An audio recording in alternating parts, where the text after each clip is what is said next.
కరివేపాకు వేసుకుందాం. వేసి ఈ ఉల్లిపాయల్ని లైట్గా వేగనిద్దాం. అయితే ఇందులో ఉల్లిపాయలు మరీ ఎక్కువగా వేగకూడదు, లైట్గా వేగినప్పుడే బాగుంటుంది. కొన్నిసార్లు గ్రేవీలలో ఉల్లిపాయలు ఎర్రగా వేయించుకుంటాం, ఇందులో అలా కాదు, ట్రాన్స్పరెంట్ అయినంత వరకే వాడుకుంటాం.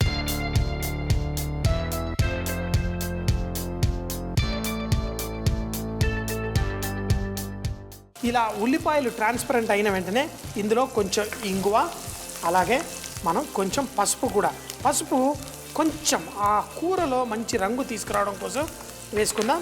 వేసుకొని ఈ కొబ్బరి, పెరుగు అన్నీ వేసినప్పుడు అది చిక్కగా ఉండకుండా నీళ్లు పక్కకి వచ్చేస్తుంది. అలా కాకుండా ఈ ఉల్లిపాయల్లో మనం కొంచెం మైదా పిండి వేసుకుందాం. చూడండి, సగం చెంచాడు మైదా పిండి వేసి ఈ మైదా పిండి ఇందులో ఇలా చక్కగా అవుతున్నప్పుడు మనం ఇందులో మన సొరకాయ ముక్కలు వేసేసుకుందాం. బోల్డ్ అని సొరకాయ ముక్కలు, బఠానీలు కూడా ఇవి పచ్చి బఠానీలు, మనం ఫ్రీజర్లో నుంచి తీసిన ఉడికిన బఠానీలు కాదు. కాబట్టి ఈ బఠానీని కూడా ఇందులో వేసేద్దాం. వేసేసి మనం దీన్ని కొంచెం సేపు ఇలాగే కుక్ చేసుకుందాం. ఆ మైదా పిండిలో ఉన్న పచ్చిదనం కూడా మారి మంచి స్వీట్గా తయారవుతుంది. ఇలా ఒక 2-3 నిమిషాలు కుక్ చేసిన తర్వాత అయితే దీంట్లో కావాలంటే కొన్ని నీళ్లు, ఈ నీళ్ళంతా ఆవిరైపోతాయి. మరి దీంట్లో కొంచెం అంత ఉప్పు కూడా వేసేసుకుందాం. దీన్ని ఈ విధంగా స్లోగా కుక్ చేద్దాం. అది కూడా మూత పెట్టి స్లోగా కుక్ చేసుకుందాం. ఆ సొరకాయలు కూడా సగం కుక్ అయ్యేంత వరకు, తర్వాత ఆ కొబ్బరిలో కూడా కుక్ చేసుకోవాలి. ఇప్పుడు సొరకాయలు కూడా సగం కుక్ అయ్యాయి. ఇప్పుడు ఈ సొరకాయల్లో మంచి రుచి తీసుకోవడం కోసం కొబ్బరి అంతా పెరుగుతో ఉన్న ఈ మిశ్రమాన్ని ఇందులో వేసేసుకుందాం. చక్కగా చట్నీ స్టైల్లో మన ఈ కూరగాయలు, అయితే వాళ్ళు అవియలని రకరకాల కూరగాయలన్నీ వేసి చేస్తారు. ఇప్పుడు ఆ మైదా పిండి వేయడం వల్ల ఇది చక్కగా ఒక సిల్కీ కన్సిస్టెన్సీ వచ్చి పర్ఫెక్ట్గా రెడీ అవుతుంది. హోటల్లో కూడా మేము ఈ కూర చేసినప్పుడు ముందుగా రెడీ చేసేసి పెట్టేసుకుంటాం. మళ్ళీ ఆర్డర్ వచ్చినప్పుడు ఇది కొంచెం చిక్కగా అవుతే దాన్ని పలసగా కొంచెం పాలు పోసి లైట్గా వేడి చేసి దాంట్లో ఈ కూర వేసి లైట్గా కలిపేస్తాం. కానీ ఉప్పు అనేది మనం తప్పకుండా పర్ఫెక్ట్గా చెక్ చేసుకోవాలి. కానీ ఉప్పు కొంచెం పడుతుంది. మరి దీన్ని మరొక 4-5 నిమిషాల పాటు స్లో మంటలో కుక్ చేసుకుందాం. ఈ సొరకాయ అన్నీ పర్ఫెక్ట్గా కుక్ అయ్యేంత వరకు. ఈ విధంగా అద్భుతంగా మన కూర రెడీ అయిపోయింది. మనం ఆ కొంచెం అంత మైదాపిండి వేయడం వల్ల ఆ కొబ్బరి అదంతా విరిగినట్టు కాకుండా చక్కగా పర్ఫెక్ట్గా కనిపిస్తుంది. ఒక సగం చెంచాడు మైదాపిండి మనకి ఇట్లాంటి కన్సిస్టెన్సీ ఇస్తుంది. దీన్ని మనం తినడానికి మంచి టేస్ట్ వస్తుంది. చూడండి, మన బఠానీలు అన్నీ ఉడికిపోయాయి, మంచి రంగు అంతా పర్ఫెక్ట్గా. కొంచెం అంత పసుపు వేయడం వల్ల ఈ రంగు వచ్చింది. కావాలంటే పైన మరి కొంచెం అంత కొత్తిమీర, ఎందుకంటే దీంట్లో ఫ్లేవర్ ఉన్నదే. రొయ్యలు తీసైతే తలకాయలు తీసి పెట్టుకున్నాం. ఇవి తింటుంటే దీంట్లో ఉన్న మజా మరి తిన్నప్పుడే మీకు తెలుస్తుంది. వీటికి అద్భుతమైన టేస్ట్ అంటే ఈ పకోడీతో పాటు కొంచెం ఉల్లిపాయ, పచ్చిమిరపకాయ, కరివేపాకు మరి మంచి టేస్ట్ రావడం కోసం మనం ఈరోజు వంటల రాణి ఖరానీ స్పైసెస్ అని వింటూ ఉంటాం కదా, వాళ్ళ కారం ఎంత మంచిగా రుచిగా ఉంటుందంటే మీరు పచ్చిగా కూడా ఈ కారాన్ని వాడుకోవచ్చు. ముఖ్యంగా మనం చిప్స్ ఇవన్నీ చేసిన తర్వాత కారం జల్లుతారు కదా, ఆ కారం మామూలు కారం జల్లితే రుచి రాదు, స్పెషల్ కారం. ఆ రుచినిచ్చే ఈ అద్భుతమైన కారం వరంగల్ అలాగే గుంటూరు నుంచి వచ్చే అద్భుతమైన మిరపకాయల కాంబినేషన్లో మన తెలుగు వాళ్ళకి నచ్చే అంత ఘాటుతనంతో చక్కగా తయారు చేశారు. తప్పకుండా ట్రై చేయండి. ఉల్లిపాయలు కూడా కట్ చేసి పెట్టుకుందాం. ఇవి పకోడీ కోసం కాదు, పకోడీతో పాటు తర్వాత సైడ్లో వడ్డించి టేస్టీగా చేయడం కోసం. ఇలా ఉల్లిపాయల్ని కొంచెం సన్నగా కాకుండా కొంచెం మధ్యస్థంగా కట్ చేసేసుకుందాం. ఈ విధంగా ఉల్లిపాయలు కట్ చేసి పెట్టుకుందాం. దీంతో పాటు మనం పచ్చిమిరపకాయలు, ఇది ముఖ్యంగా ఏంటంటే కారం మంచిగా ఉన్నప్పుడు పచ్చిమిరపకాయలపై కొంచెం నిమ్మరసము ఆ కారం వేస్తే కూడా చాలా బాగుంటుంది.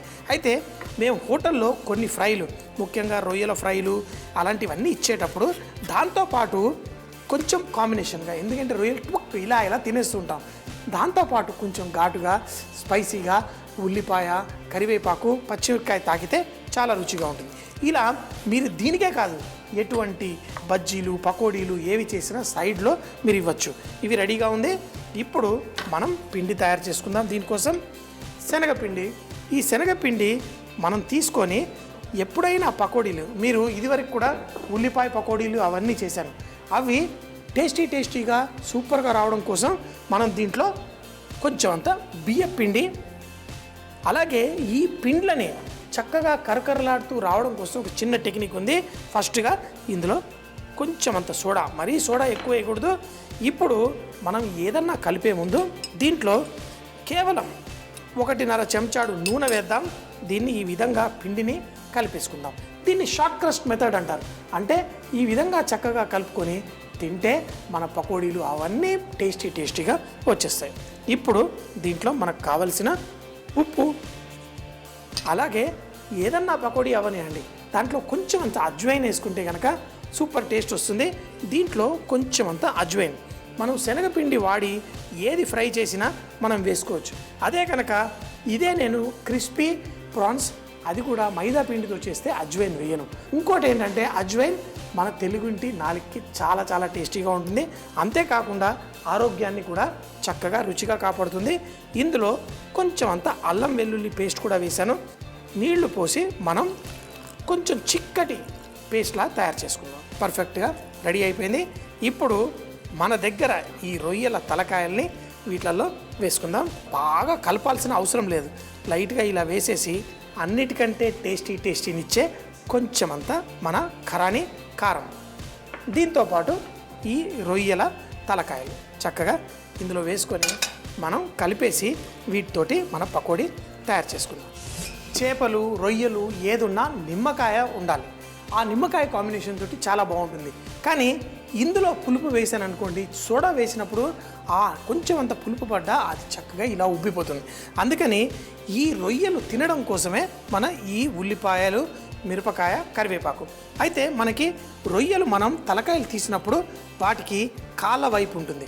ఆ కాళ్ళ వైపు నూనెలో ఇలా చక్కగా పిండి, కాళ్ళ వైపు తక్కువ, ఎందుకంటే మనం రొయ్యలు ఆ దోకలు కూడా మంచిగా ఫ్రై చేస్తే చాలా క్రిస్పీగా తినేయచ్చు. కాబట్టి వీటిని ఒక్కొక్క తలకాయ ముక్కని ఇలా నూనెలో ఆ కాళ్ళ వైపు ఎక్కువ పిండి లేకుండా మిగతా సైడ్ పిండి ఉన్న ఈ విధంగా ఫ్రై చేసుకుందాం. పిండి మనం చేసిన టెక్నిక్ ఏంటి అంటే, ఇందులో ఈ రొయ్యలు ఫ్రై చేయడానికి మనం వాడిన పిండిలో మనం నూనె కొంచెం వేసి కలిపాం. మీకు పకోడీలు కూడా క్రిస్పీగా రావాలంటే ఆ టెక్నిక్ మీరు వాడచ్చు. ఈ విధంగా ఈ పిండికి చక్కగా పట్టిస్తూ మనం ఇవి ఫ్రై చేసుకుందాం. క్రిస్పీగా రొయ్యలు రావాలి.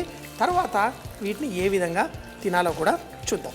వీటిని మంచి బంగారు రంగు వచ్చేంత వరకు ఫ్రై చేసుకుందాం. ఈ రొయ్యల తలకాయలో కొంచెం ఎర్రగా చక్కటి అద్భుతమైన టేస్ట్ ఇచ్చే బ్రెయిన్, అంటే వాటి బ్రెయిన్ ఉంటుంది కదా, దాంతో బటర్ చేయడము, దానివల్ల అద్భుతమైన టేస్ట్ వస్తుంది. కానీ రొయ్యల్లో అన్నిటికంటే టేస్టీ ఉన్న భాగమే దాని బ్రెయిన్. కానీ మనందరికీ తెలీదు అది ఎలాగో. దాంతో బటర్ చేసి ఎలా తినాలో కూడా చూద్దాం. ముందుగా ఈ రొయ్యల్ని మంచిగా క్రిస్పీగా అయ్యేంత వరకు ఫ్రై చేసుకుందాం. ఈ రొయ్యల తలకాయలని చక్కటి బంగారు రంగు వచ్చేంత వరకు మనం ఫ్రై చేసుకుందాం. మంచిగా ఎర్రగా ఇంకా కొంచెం వచ్చినా పర్లేదు.